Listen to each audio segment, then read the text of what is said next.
you know, it's pretty clear that the more efficient our systems are, the greater our economy, the faster our economy will grow.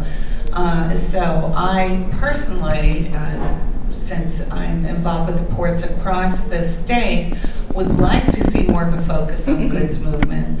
And the challenge is, if we put goods movement first, what about some of the other areas that definitely need the funding? But again, if efficiencies are what builds our economy, then I think we need to focus on goods movement. Any other takers? Yeah.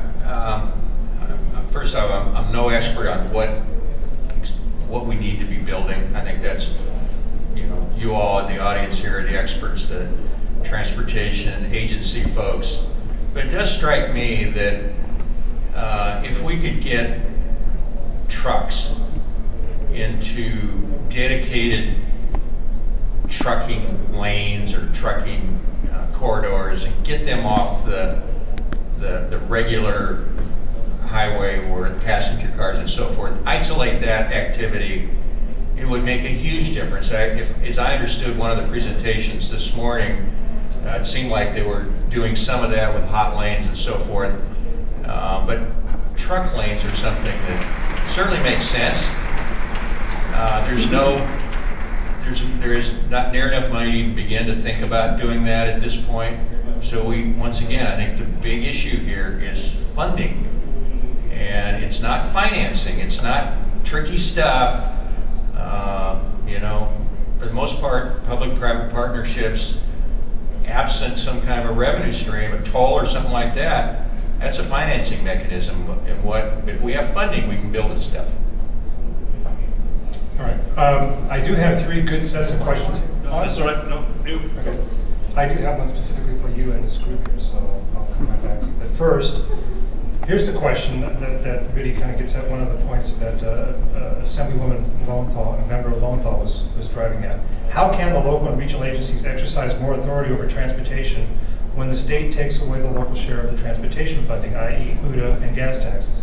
How can we increase the gas tax if the public thinks the state will steal the money from its dedicated transportation purpose? So that's really two questions. But the first question is, how would you structurally go about giving more authority to local and regional agencies, at the same time allowing the state to still take the money back to work? Anybody want to take that one on? So, Mark, my obvious answer there, the first step is to ensure accountability and restore trust by sorting out the difference between that which is truly local funded, even though protected by the state, return to locals, and then do some other things, and there's some other interesting measures on the ballot next Tuesday that would help bring those who are accountable and empower the tools they need to really put together a real state budget that doesn't need to rip off local transportation funding. So, you know, back to something like Prop 22. And then in terms of authority, I think if you do that, you maintain a stable state source of funding for transit or for streets and roads or for highways.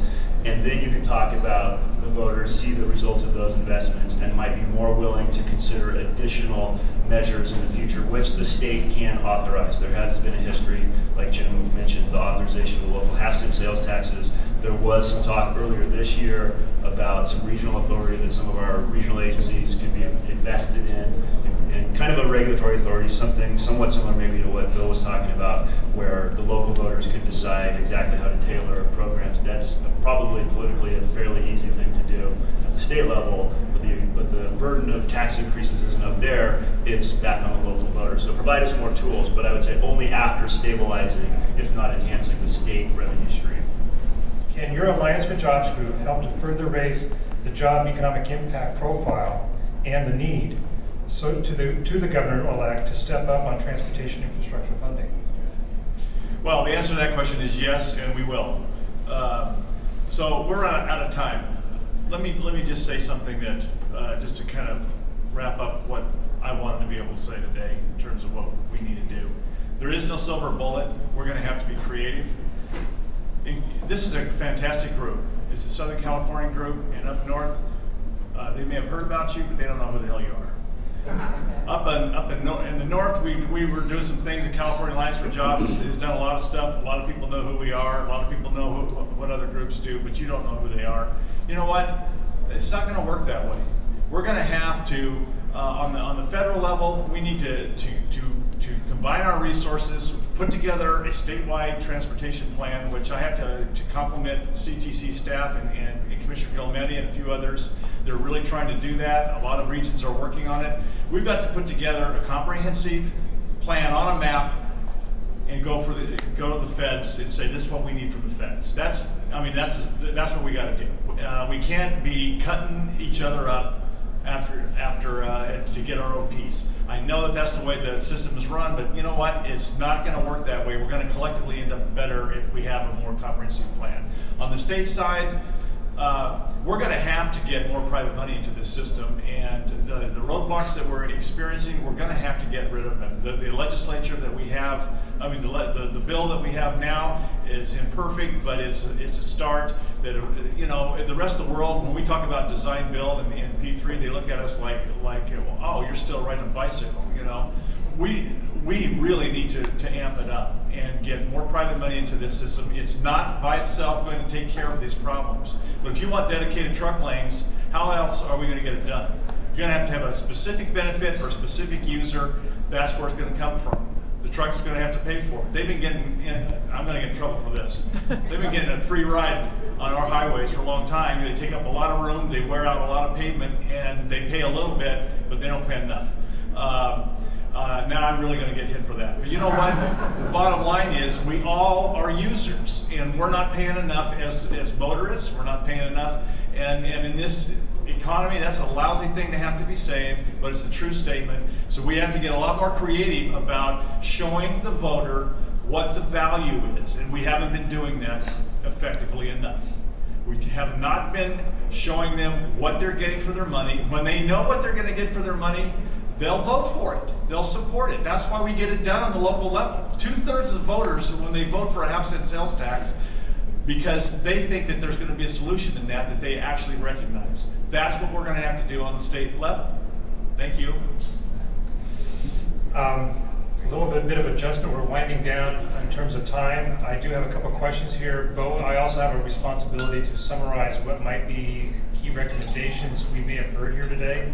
And I think first and foremost, let's see if the panel agrees, and I'll try to drive it, but you're the panelist, I'm not. First and foremost, vote yes on Prop 22. So imagine this piece of paper goes up in front of the General Assembly. That's going to be our first recommendation. Any abstentions?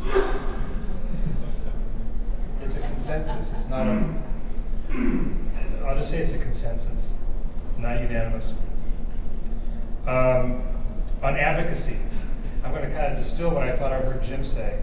Really what we need to do, because he kind of divided it up between federal and state, but I think at a kind of a 30,000 foot level, we need to stitch together the massive resources that Mobility 21 and other Southern California advocacy groups represent with the fully capable organizations in the north, Alliance for Jobs, various labor folks that are active in the capital, Transportation California, stitch that together as a common advocacy group.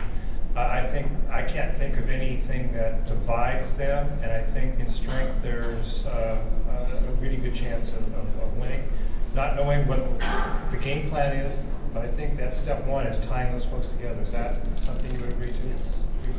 And I didn't mean to leave out the statewide organization called CTA, but they would be obviously part of this. So that's two.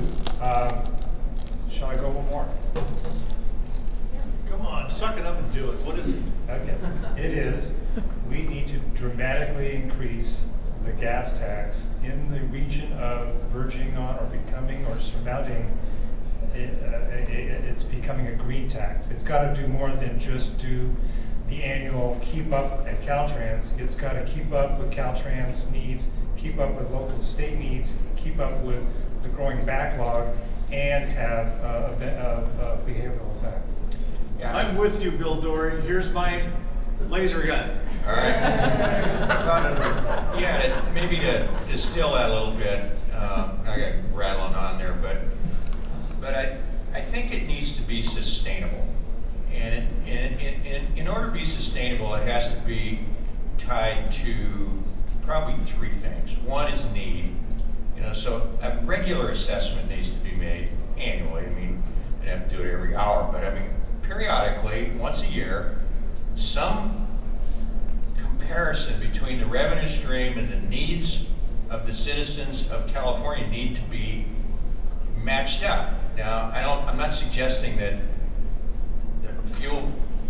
the user fee on fuel is going to immediately be adjusted to satisfy need. That's obviously not going to happen overnight. But if we did it every year and we incrementally made that adjustment, we would catch up. And we need to do that. And it would give people time, frankly, to adjust behavior so that if it became too onerous, they could change behavior. At the same time, we need to build alternatives because, quite honestly, if there's some kind of world event, you can see $6, $7 a gallon gasoline here overnight. And there needs to be an alternative in place for the citizens in that eventuality because it's not an unlikely scenario.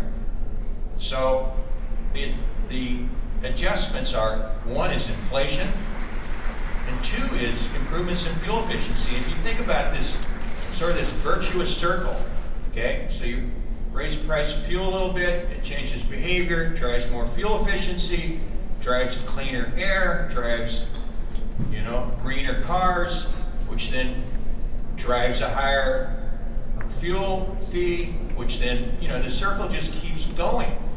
And maybe it doesn't go on forever, you probably reach a point of diminishing returns, but it will do what I think a lot of us think this country needs to be doing and satisfy this transportation funding need at the same time.